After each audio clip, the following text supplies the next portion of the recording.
Il y a 5 ans, il dormait sous un pont, au bord de la faillite, avec seulement quelques centimes en poche. Aujourd'hui, il a reconstruit sa vie grâce à une seule décision.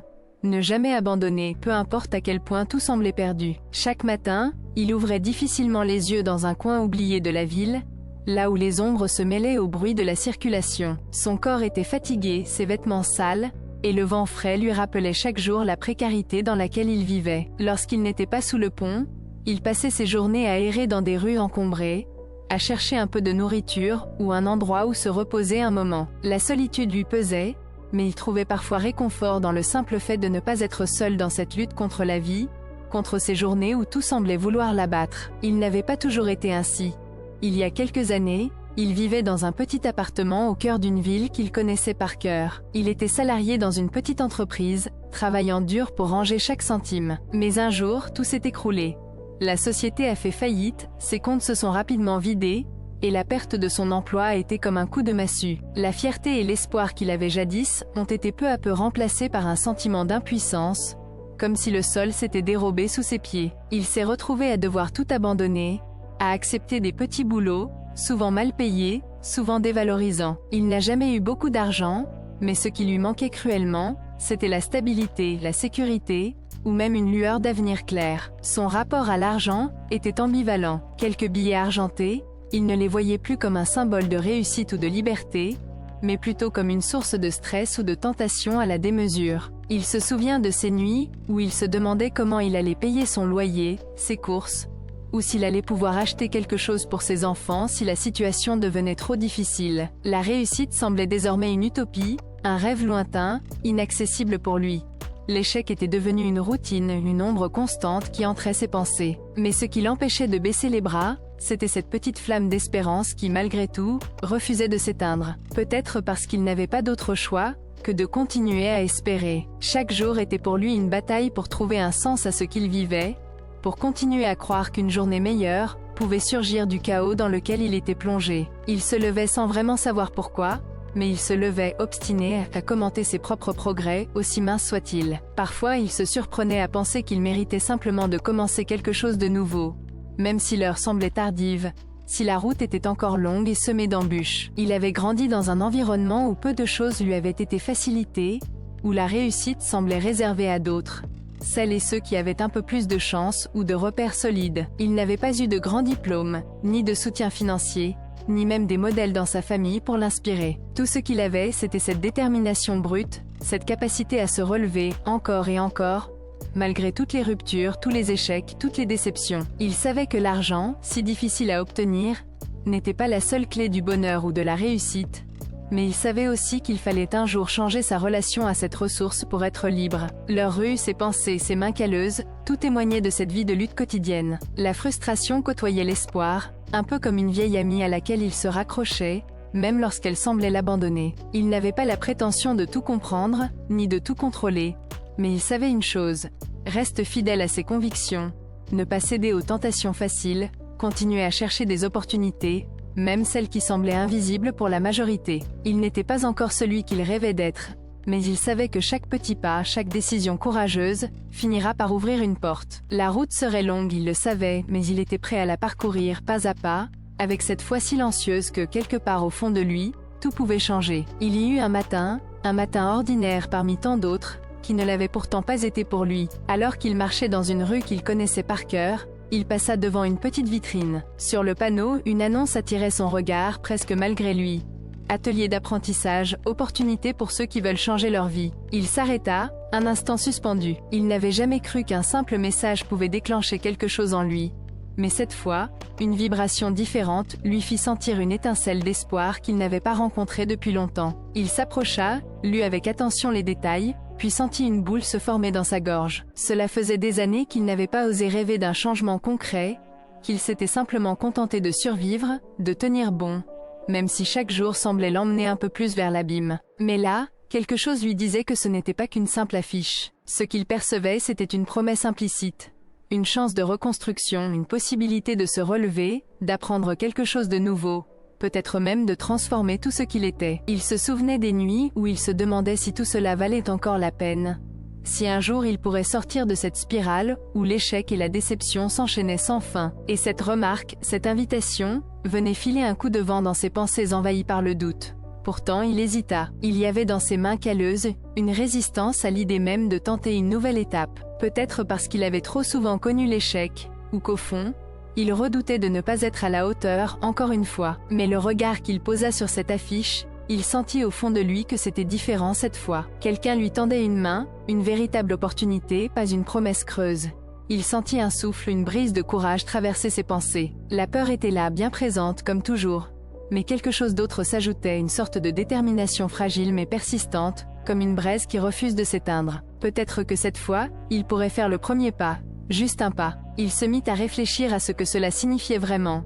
Changer de voie, retrouver un sens, retrouver cette idée qu'il pouvait lui aussi bâtir quelque chose même à partir de rien. Il eut même cette pensée fugace qu'il pourrait faire cela pour ses enfants, pour ne pas leur transmettre le même sentiment de désespoir. Son cœur battait plus vite, comme s'il venait de se réveiller, de sentir pour la première fois la possibilité d'un autre avenir, d'un futur où il pourrait un jour ne pas avoir cette présence constante de l'incertitude. Ce fut alors qu'une voix intérieure cette fois lui souffla simplement. Et si tu essayais? Une question qui le perturba autant qu'elle le galvanisa. Il devait faire un choix. Mais une autre voix plus faible lui murmurait que peut-être, juste peut-être, il devait tenter encore une fois pour lui, pour ses rêves longtemps enfouis, pour cette part de lui qui refusait de céder totalement. Il prit une profonde inspiration, ferma les yeux un instant comme pour faire silence en lui-même. Il sentit cette étincelle grandissante, cette urgence de changer, de cesser de se laisser définir par le passé. Il glissa simplement sa main dans sa poche, tenant encore quelques pièces, comme un symbole de cette étape nouvelle qu'il s'apprêtait à envisager. Le cœur battant, il était frémissant, fragile peut-être, mais prêt à faire ce que lui seul pouvait faire.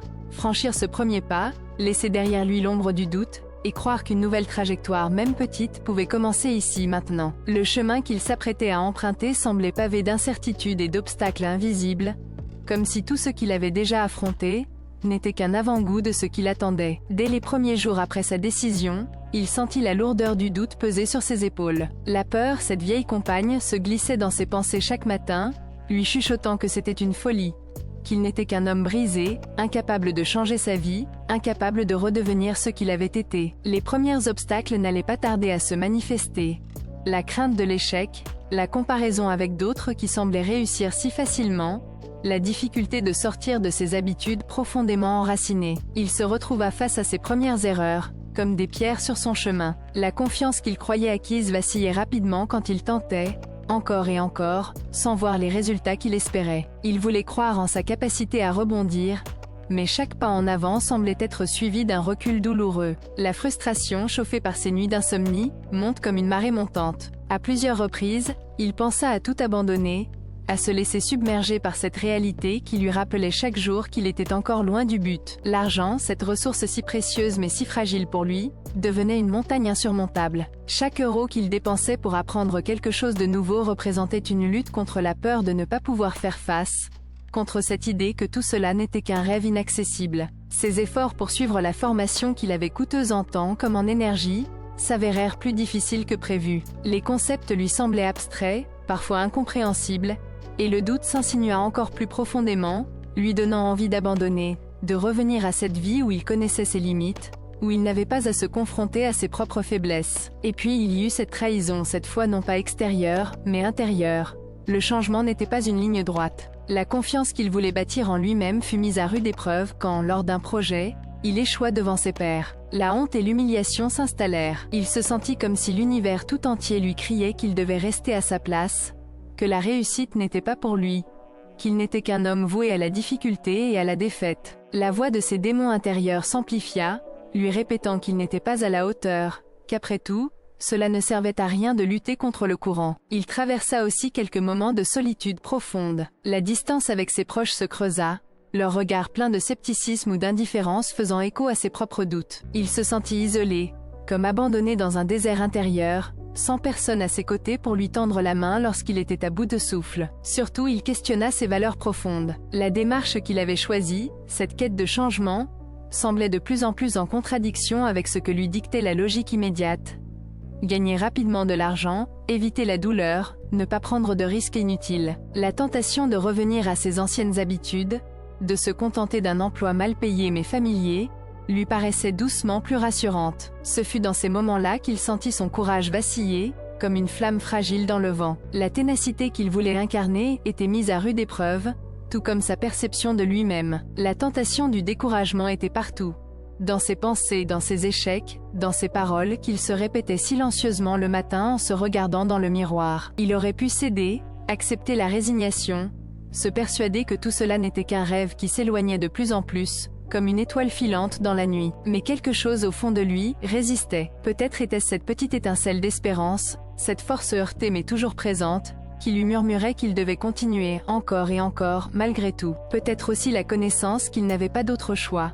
Abandonner signifiait laisser derrière lui tout ce qu'il avait déjà enduré, tout ce qu'il voulait encore devenir. Alors même fatigué, même meurtri, il fit un pas de plus. Peut-être maladroit, peut-être hésitant, mais un pas quand même vers cette route qu'il s'était choisie. Il savait que le long de cette montée, chaque obstacle serait une occasion de vivre sa véritable force. Les échecs, les déceptions, les trahisons, tout cela ne serait pas la fin mais plutôt des leçons. La difficulté à faire confiance à l'argent, à la réussite ou à lui-même, ne cesserait pas d'être présente. Pourtant, il se jura que cette fois, il se battrait pour dépasser cette zone de confort de la peur, qu'il ne laisserait pas ses doutes l'arrêter.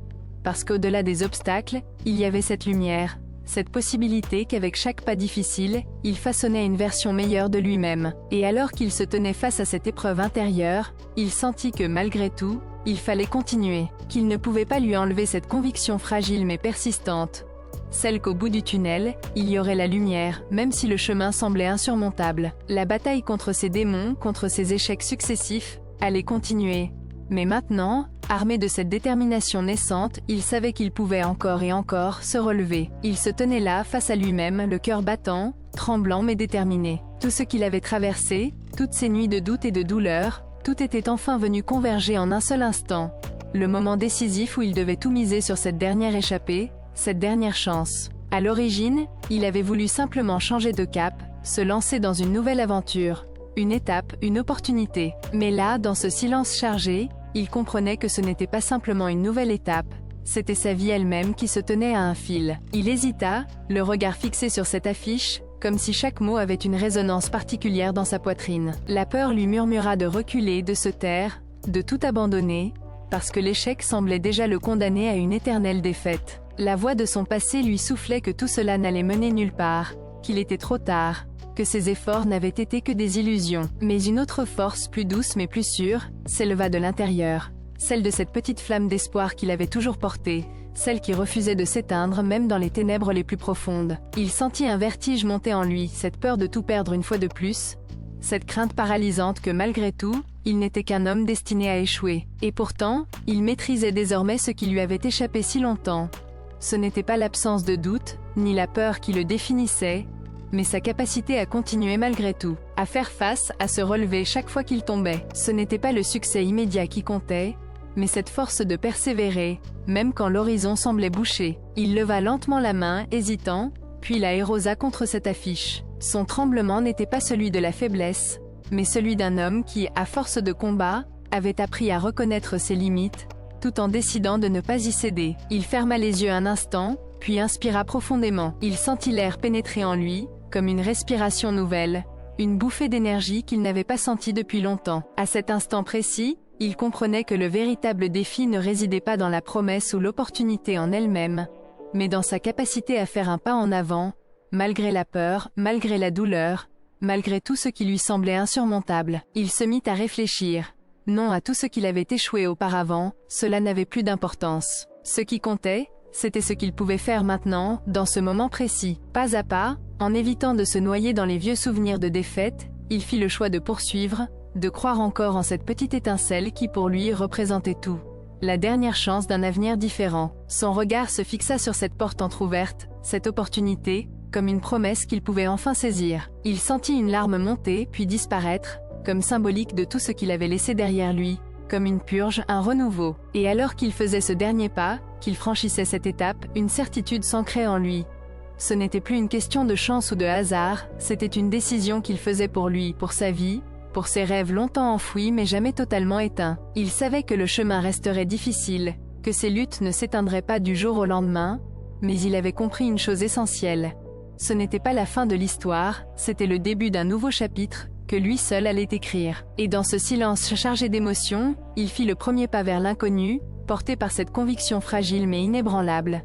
Peu importe la tempête, il porterait en lui cette étincelle, cette force qui lui permettrait de continuer, encore et encore, parce qu'il avait compris à cet instant précis, que la véritable victoire, ce n'était pas d'éviter les échecs ou la douleur, mais de se relever chaque fois, avec encore plus de détermination. La route serait longue et semée d'embûches, mais il était enfin décidé à ne plus laisser la peur ou le doute dicter sa vie. Il entrerait dans cette nouvelle étape, prêt à tout risquer, parce qu'il savait qu'au bout du tunnel, il y avait cette lumière qu'il avait touchée du bout du doigt de ses mains calleuses. Il s'autorisait enfin à croire, à espérer. Plus rien ne serait comme avant, mais tout était encore possible. La seule chose qu'il devait faire, c'était continuer à avancer, parce qu'à partir de cet instant, il n'était plus un survivant, il redevenait acteur de son destin. Il se tenait là, face à cette nouvelle étape, le cœur battant, le regard fixé sur l'horizon encore incertain. Ce n'était pas la grande réussite qui venait de tomber du ciel, ni quelque miracle inattendu, mais la réalisation profonde qu'il avait malgré tout repris le contrôle. Chaque cicatrice, chaque échec, chaque doute avait forgé en lui une résilience nouvelle, un savoir qu'aucune tempête ne pouvait réellement l'abattre si au fond de lui, il restait fidèle à cette conviction, celle qu'il pouvait changer sa vie, un pas, une décision, une action à la fois. Ce parcours tumultueux lui avait appris une vérité simple mais puissante. Le succès ne dépend pas seulement d'un bon hasard ou d'un coup de chance. Il s'alimente surtout de cette capacité à continuer, même lorsque tout paraît perdu. Il a compris que les échecs ne sont pas une fin en soi, mais des maîtres mots de notre apprentissage. Que chaque erreur, chaque difficulté, était une étape sur ce chemin de transformation personnelle. La précarité dans laquelle il s'était retrouvé n'était pas une fatalité, mais une occasion de redéfinir ses priorités, sa relation à l'argent, à la confiance, à lui-même. Sa renaissance n'a pas commencé par de grands rêves irréalistes, mais par cette décision lucide de ne pas laisser ses cicatrices définir ses limites. Il a appris à voir la richesse en lui, cette force intérieure, cette ténacité qui refuse l'abandon. Il a compris que chaque petit pas, aussi fragile soit-il, comptait plus que 1000 discours sur la réussite facile. Il a aussi réalisé que l'argent, ce symbole de liberté qu'il avait tant désiré, ne se conquistait pas simplement en accumulant des billets, mais en cultivant la patience, la discipline, la persévérance. Aujourd'hui, il regarde en arrière avec un mélange de gratitude et de reconnaissance. Gratitude pour tout ce qu'il a traversé, pour cette ligne de vie qu'il a réécrite à force de courage, et reconnaissance envers lui-même, parce qu'il sait que la véritable victoire n'a pas résidé dans le fait d'avoir tout réussi en un instant, mais dans sa capacité à ne pas laisser tomber, même au cœur des tourments. Et si cette histoire pouvait avoir une seule morale, c'est celle-ci. Le succès durable ne naît pas de l'absence d'échecs, mais de cette force innée qui nous pousse à se relever encore et encore. Il ne faut pas attendre que la vie devienne parfaite pour avancer, mais saisir chaque opportunité pour grandir malgré ses blessures. Il faut comprendre que la croissance personnelle, comme la richesse, ne se construit pas en évitant la difficulté, mais en l'accueillant comme un allié dans notre apprentissage. Alors à vous qui traversez peut-être vous aussi des nuits sombres, des doutes, des échecs qui semblent insurmontables, souvenez-vous que chaque pas, même minuscule, vous rapproche un peu plus de cette version de vous-même plus forte, plus résiliente. Le chemin n'est pas toujours pavé de certitudes, mais il est toujours pavé d'espoir, de courage et de choix. La différence entre celui qui abandonne et celui qui continue, c'est cette décision intime de ne pas laisser la peur prendre le dessus, de faire confiance à votre propre capacité à rebondir. Parce que finalement, la véritable richesse ne réside pas seulement dans l'argent ou le succès apparent, mais dans cette étincelle de détermination qui refuse de s'éteindre, même dans les moments les plus sombres. C'est ce feu intérieur qui, lorsqu'on l'alimente avec la foi en soi, transforme chaque épreuve en une victoire silencieuse. Et rappelez-vous, peu importe votre passé, vos blessures ou vos doutes, la seule vraie réussite, c'est celle que vous construisez chaque jour en choisissant de continuer. Faites le pas, même lorsque tout dit que vous devriez rester où vous êtes. Parce qu'au bout du tunnel, il y a toujours cette lumière, cette promesse d'un avenir à bâtir, à votre image. La seule question est, êtes-vous prêt à croire en cette petite étincelle qui un jour illuminera tout votre chemin ?